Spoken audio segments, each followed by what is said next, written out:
एक घने जंगल में एक ताकतवर शेर रहता था। नाम था सिंघू राजा।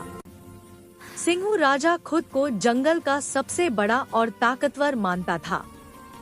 वह जब भी किसी जानवर को देखता डराने लगता। मैं जंगल का राजा हूँ, सब मेरे आगे झुको। बाकी जानवर उससे बहुत डरते थे, सिवाय दो दोस्तों के। एक था भोलू भालू और दूसरा गजू हाथी। भोलू थोड़ा मजाकिया था और गजू बहुत समझदार। एक दिन की बात है, शेर सिंघू ने जंगल के बीच में ऐलान किया, आज से कोई जानवर नदी के पास पानी नहीं पिएगा। वह नदी सिर्फ मेरी है। यह सुनकर सारे जानवर परेशान हो गए। गर्मी के दिन थे, पानी के बिना सब तड़पने लगे। भोलू और गजू ने मिलकर तय किया, अब सिंघू को सबक सिखाने का समय आ गया है। चालाकी से बनाई योजना। गजू ने कहा, कल हम सिंघू के पास जाएंगे और उसे खेल में फंसाएंगे।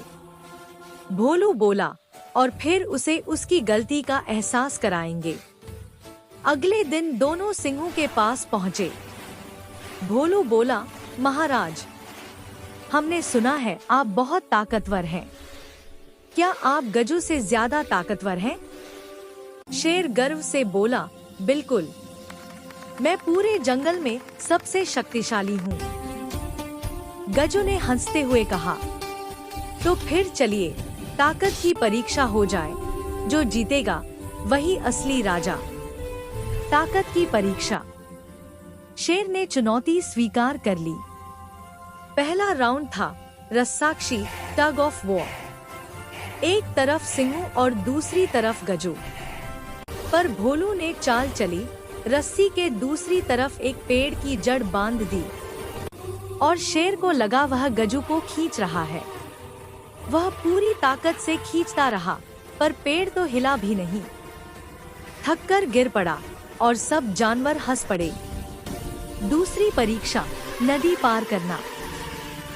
अब गजू ने कहा, महाराज, अब चलिए नदी पार करें। शेर बोला, यह तो आसान है, और कूद पड़ा नदी में। पर बीच में गहरा पानी देखकर डर गया और तैरने लगा बेतरतीब। गजू ने अपनी सूंड से उसे पकड़कर किनारे पर लाया। भोलू ने मुस्कुराकर कहा, महाराज, ताकत से नहीं, समझदारी से ही असली राजा बनता है। सीख और अंत। सिंघू शर्मिंदा हुआ और बोला, भोलू, गजू, आज तुम दोनों ने मुझे सच्चा सबक सिखाया है।